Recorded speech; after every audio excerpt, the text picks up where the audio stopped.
Hello, everyone, and welcome to the Spurs Up Show, the best Gamecocks podcast on the internet. Today is Wednesday, March the 11th, 2020. On today's show, I give my full breakdown and preview as the Gamecocks head into SEC tournament play, looking to get a couple wins under their belt, looking to increase their tournament resume, obviously win the whole thing, trying to get to the NCAA tournament as they take on the winner of the Vanderbilt-Arkansas game. I'll just talk about the SEC tournament as a whole, what South Carolina faces, their side of the bracket, give my predictions for the SEC tournament in Nashville, and much, much more. Before we get into everything, this is a podcast brought to you by our friends over at SeatGeek. SeatGeek, the best ticket buying app by far, the only ticket buying app I use, and the only one I recommend. Go download the SeatGeek app or go to SeatGeek.com. Use the promo code SPURSUP. You're going to save $20 off your first purchase. Guys, they've got tickets to literally anything and everything you need, whether it be South Carolina Gamecock sporting events. For example, the SEC tournament in Nashville, which we just talked about. SEC baseball upcoming this weekend at Founders Park. South Carolina football this fall. Concerts, comedy club events, doesn't have to be sports. Also, any professional sporting events, including NBA, NHL, NFL, doesn't matter, guys. They're going to have tickets to literally anything and everything that you can think of. They've also got a great ticket rating system, which rates the tickets for you based on the type of deal you're getting, guys. So never again do you have to scalp? Do you have to worry about, am I overpaying? Am I getting ripped off? I'll never forget when I lived in Charlotte, North Carolina, I had a buddy of mine that bought 2 tickets to see his favorite team, the Eagles, play the Panthers, right? He buys the tickets from a scalper, gets to the stadium, finds out the tickets are fake. They won't scan. He wasted $300. You don't have to worry about a situation like that. All the tickets are verified. And SeatGeek, not only is it just a reliable place to get your tickets, but like I said, they've got that rating system, which is going to tell you exactly what you're paying for the ticket and how it relates with other tickets in that area. So you're going to know exactly what type of deal you're getting, whether you're getting ripped off and you're overpaying, or if you're getting a steal, and you should go ahead and get those tickets. Again, it makes it so simple and easy for you. It's all about the customer, and when you click the buy button, you're going to have that peace of mind so you know you're getting the absolute best bang for your buck for the event that you're going to. So, again, that's our friends at SeatGeek. Go download the SeatGeek app or go to SeatGeek.com. Use the promo code SPURSUP, that's SPURSUP, to save $20 off your first purchase. Let's get it.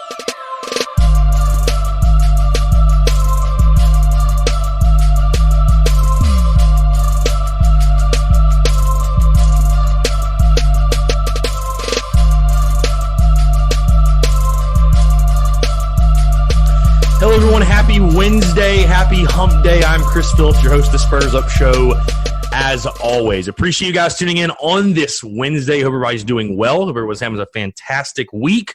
Got a lot to talk about, obviously talking everything with the SEC tournament, breaking it down, giving my thoughts, predictions for it, how South Carolina basketball will fare. Got a really exciting show. Before we do get into everything else, one quick housekeeping item, one quick note. If you have not done so, click the pause button. Rate the show, guys. Go leave 5 stars. Go leave your feedback, whether it be on iTunes, Spotify, Stitcher, Google Play, whatever platform you're listening on. Take 5 seconds, click the pause button, leave a review, preferably 5 stars. But again, if there are things you like, you don't like, you want to see more of, let me know in those reviews. It's the best way to do it, and it helps boost up the podcast so other people who may not be familiar with the Spurs Up Show can find it. So again, take 5 seconds, click the pause button, leave a 5-star review. I would greatly appreciate it. Also, if you're listening and you're not subscribed yet, I genuinely don't know what you're doing, but be sure to smash that subscribe button as well. You can also subscribe on YouTube. Great place to tune into the podcast and other content if you, for some reason, don't want to listen on an audio platform. I think we get about 100 to 150 plays per day on there, which is pretty damn good considering the podcast is available on all our other channels. I appreciate all the YouTube listeners.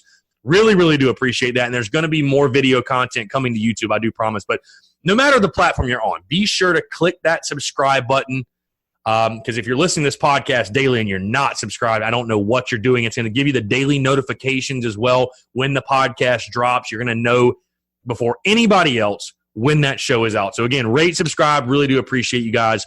Let's jump right into it. Been a crazy week. Appreciate you guys tuning in. It's so funny. This is kind of off topic, but that coronavirus stuff going around, man. What is up with the coronavirus stuff? I mean, the Ivy League canceling their tournaments, their basketball tournament. A lot of other events kind of up in question. It's wild. I mean, I think it's a little bit of an overreaction. Again, this is way off topic, I know, guys, but It's, it's. I think it maybe is a little bit of an overreaction, but definitely not. I mean, nothing to play with when you got something like that, some unknown thing floating around. So I don't know, just crazy. So hopefully none of the events we're all looking forward to will get canceled. Obviously, SEC tournament in Nashville going on with no problem, but hopefully like March Madness, the Masters, Major League Baseball, nothing, because this is one of the best times of the sports year, really. I mean, you got college baseball going. We got all our conference tournaments getting rolling. Then we're into March Madness. Then you've got the Masters. You've got spring football going, capped off by the spring game in April. Major League Baseball returns in a few weeks. It's an awesome time to be a sports fan. The spring is a great time to be a sports fan. And again, today we are talking SEC tournament. Gamecocks find themselves as the number 6 overall seed in the SEC tournament. Again, just going to give my thoughts. This isn't going to be a crazy, crazy deep dive or anything because, I'm obviously releasing this tournament preview on Wednesday before the games are played, Vanderbilt and Arkansas. Guys, I thought about waiting it out Wednesday after the game, but that game's literally probably not going to be over till like 10 or 11 o'clock maybe. And I just be honest, guys, I really didn't want to wait that late to record. So we'll kind of go as the tournament goes and update and everything like that. But again, just an overall look. South Carolina has played both Arkansas and Vanderbilt already. You take a look at South Carolina's side of the bracket. And again, they are the number 6 overall seed. We've posted the bracket on social media. I'm sure you guys have seen it. You play the winner of the Vanderbilt-Arkansas game. South Carolina will play Thursday night, 25 minutes after the 6 o'clock game. So, again, which will probably slate it right at a 9 o'clock tip, 9:15, I would say, going to be pretty late. But you look at your side of the bracket. Vanderbilt and Arkansas, you play the winner of that game. If you win that game, you play LSU. If you win that game, you play the winner. You play either Missouri, Texas A&M, or Auburn. And then if you win that game, you're in the you're in the final, and you're facing one of those teams on the other side. I know a lot of people have talked about they like the draw for South Carolina in this bracket, and while I don't totally disagree, it's not like it's a cakewalk or anything. I mean, the way I look at this tournament, you've got to win at least one game. Kind of going back to what I was talking about on Monday's show and sort of where you are as a program, and you're an 18-win team, 10 wins in the SEC, whatever.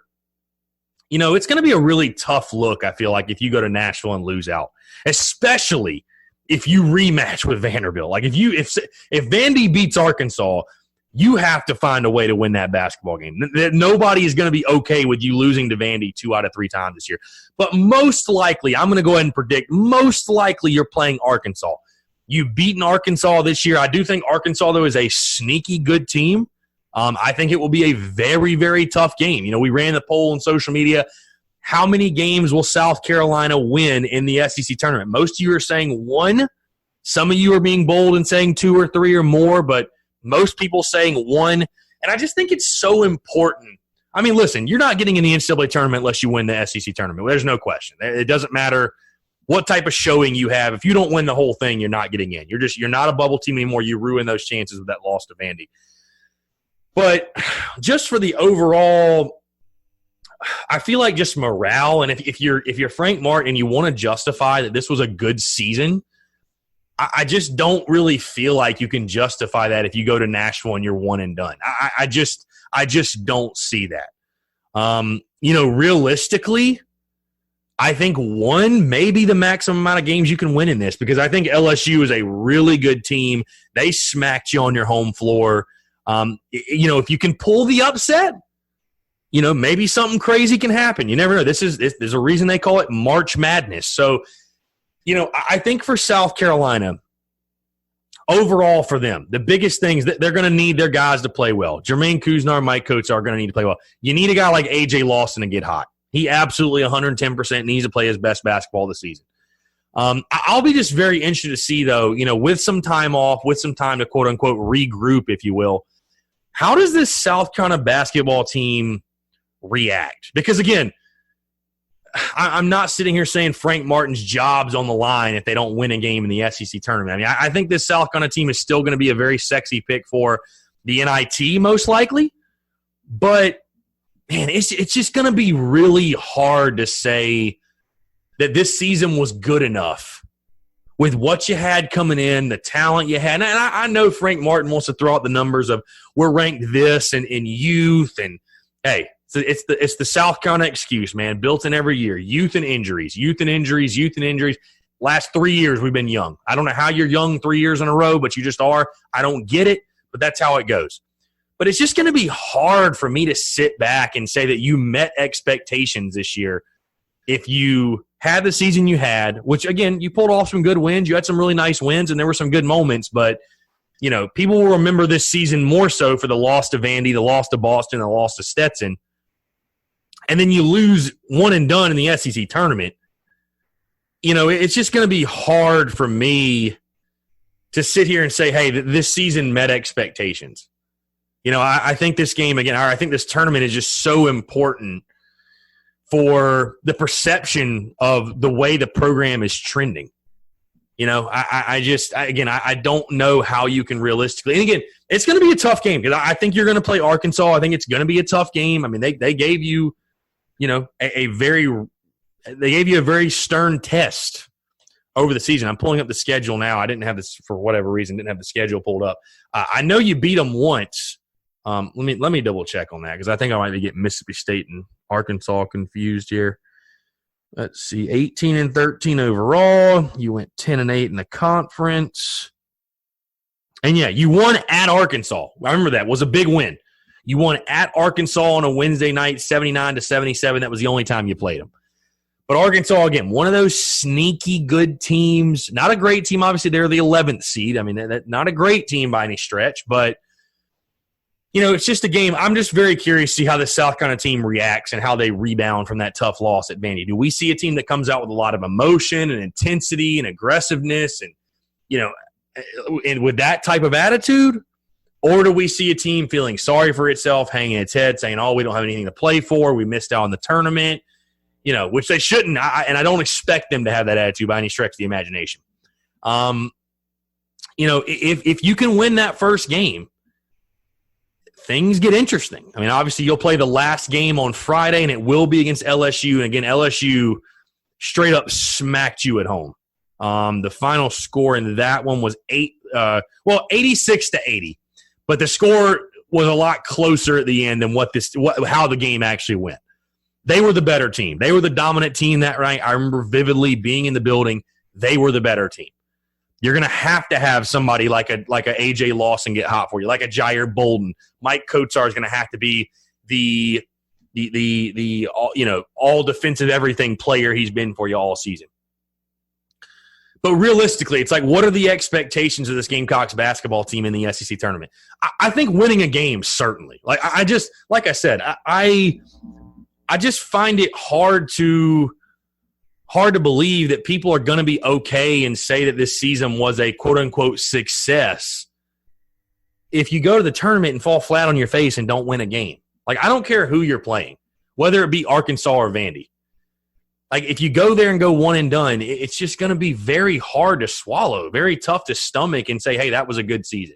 We're okay. That was a decent season. It's not. Like, I saw something on social media with some tweet, and, it just made a great point in the sense of, like, the tough thing right now, what's going on with Carolina basketball is that there really isn't a lot of gray area in college basketball. You're either a tournament team or you're not. And honestly, all the rest of it is fluff. All the rest of it is bullshit. Doesn't really matter. You're either in the tournament or you're not in the tournament.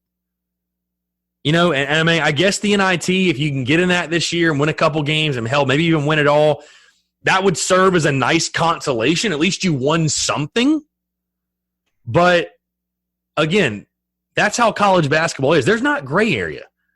It's not like college football where there's all these bowl games that, they're really meaningless. Let's just call it for what it is, where there's a bunch of like consolation prizes, right? In college basketball, if you're not one of the top 20% of teams or whatever the number is, 30%, I don't know. If you're not one of those top teams, you didn't really do anything with your season. Like, there is no consolation prize. There's not like 20 tournaments to go play in that are like all little consolation prizes. It's all about getting to the tournament. So And I mean, Frank Martin's a guy that I thought you heard, or, you know, if you look at his comments from Monday, you know, I just take this as you will, but I thought a guy that really reminded me of Will Muschamp at the end of the football season, where he's trying to sell his success and sell how much better things are now than when he got there and how much better they've gotten and stuff like that. And like, I don't know why these coaches feel the need to do that. Like, you know, because at the end of the day, we really don't care all that much. I mean, I can admit and acknowledge the program's in a much, much better place than it was when Frank Martin got here. There's no question. But do you really feel the need to force that down our throats? I mean, I just don't – I don't understand what the reasoning behind that is. So, again – even if you win 2 or 3 in the tournament, SEC tournament, you're probably not – you're definitely not getting to the NCAA tournament. You have to win the whole thing. But at least it would show, like, you just can't go there and not have a fight. You just can't do it. As far as, you know, my predictions for the tournament, I do think the Gamecocks will bounce back. I think you're going to see a team with resolve, with fight. This team has fought all year. I don't expect this team to go out there and lay down and not show up ready to play. I think Frank Martin will have the guys ready to play. I think the Gamecocks win a game. I think they win that Thursday game. I think it will be Arkansas, and I think South Carolina does overcome and wins that basketball game. I think predicting them to win beyond one game, though, is it's a little overly optimistic. I really believe that. I just think LSU is a damn good basketball team, and like I said, they really came to your house and really took care of their business. I mean, the score says 86-80, but that was a double-digit game all throughout. I mean, South Carolina's lucky it wasn't a 15 or 20-point loss. So I think expecting Carolina, and again, it's college basketball. Anything can happen. But I think expecting the Gamecocks to do it. But again, that's what makes this tournament so much fun, and that's what makes this team so intriguing, is that playing at their best, they could beat an LSU. South Carolina could win the tournament. Honestly. I mean, Kentucky's the 1 seed. You beat them this year. Mississippi State's the 4 seed. You beat them. You know, I mean, this team is crazy and unpredictable. But I think to predict that, it's a little too bold for me right now. So I got the Gamecocks winning a game, losing to LSU in the, what would that be, the third round? Really the second? Yeah, whatever. Losing out in that round, the Friday games. I got South Carolina winning a game, losing to LSU. I do think South Carolina's probably an NIT team at this point. I think they most likely are. But again, I think picking this team to win beyond one game is a little bit of a stretch. And I think it's a little bit of wearing the garnet glasses. I hope I'm wrong. I'd love to see South Carolina go deep in the weekend. You know, it'd be a lot of fun. It'd be a lot of fun to watch that. But, you know, it's just a little too bold to predict right now for me, for sure. So let's get into a couple news and notes, then we'll wrap it up. Short show today. The coaches, SEC coaches, name Jermaine Couisnard, SEC All-Freshman team, and Mike Kotsar, second-team All-SEC team. AP came out as well. Neither one of those guys on those lists, which is kind of BS, especially Couisnard. But very well-deserving. Jermaine Couisnard and Mike Kotsar are by far your two best players. Great for Mike Kotsar, the senior, to be second-team All-SEC. And, again, these are going to be two guys. You're going to need these All-SEC type efforts from both of them. You just do. You're going to need both these guys to play at that level. So great job for those guys. Much kudos to them. Well deserved. And again, we'll see if they can carry that over, and you know, maybe it fuels them and they've got a new fire under their belt as we go into Nashville and go into the SEC tournament. But should be a lot of fun, guys. Obviously, we'll be covering all week. Stay tuned to the Spurs Up Show, thespursupshow.com, covering everything. Should be a lot of fun. So again, I'm Chris Phillips, the Spurs Up Show. Really do appreciate you guys tuning in, and we will talk to you tomorrow.